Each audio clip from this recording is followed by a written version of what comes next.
I lived in Dunbar right down the street. I was the youngest of four boys that lived in the house. My dad, well, I wouldn't say he lived with us. He just visited from time to time. Sometimes he'd spend the nights. Sometimes he might be there for a whole week. Well, in the fifth grade, my sister was born. With a baby being in the house, it cut down on the fights from four boys. Cut down on a lot of arguing, a lot of just yelling and fighting between us because there's a baby there. We didn't want to wake the baby. Well, when my sister was a month and 2 days old, she came down with salmonella, and she had to go to the hospital.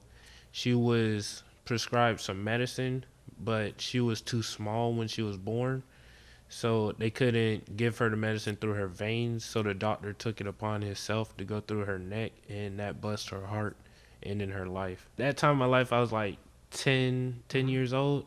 So I was being like forced to go to church. So I never really made a good connection with God. But when that happened, I was like, since that happened to me, I guess you don't care for me, so I'm not gonna care for you.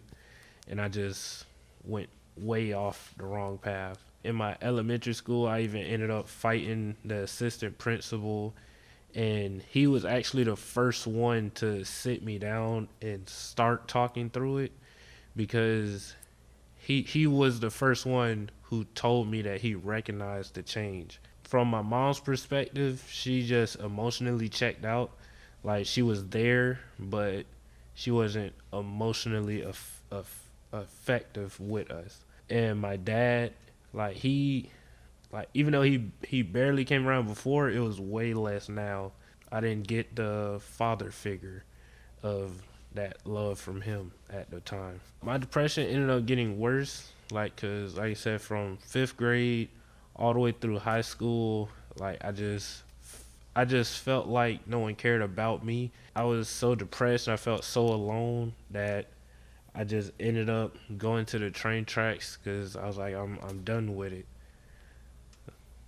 But luckily, my girlfriend's cousin, she came to the tracks and sat with me and helped me with my depressive state at the time. I started to get healing because I was going to the Urban Youth Wednesday Bible study with Mr. Ryan, and and Mr. Ryan just kept talking about inner healing. Like, he just kept going. Like, every night it would be at the end of Bible studies, it would be, hey, if you guys want to do inner healing, let me know.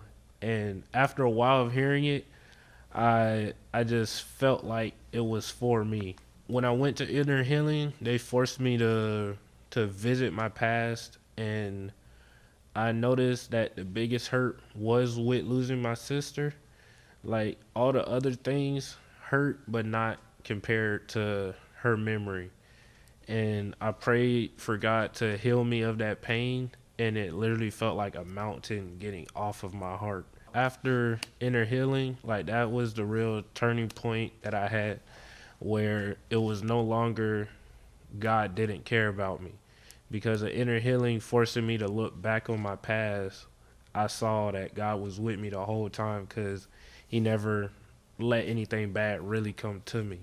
So that turned me back to God with more love, more appreciation, and I just never really been happier since. You're never too far gone from God. God could use If God could use a donkey to talk to a man, then He can use people to talk to people. So to us, we may think people are too far gone, but in God's eyes, you're never too far. No matter how dark you think your life is, there's always a ray of hope for you to come back, and that's all God wants you to do is just chase that little ray, and you'll be at the sun with Him.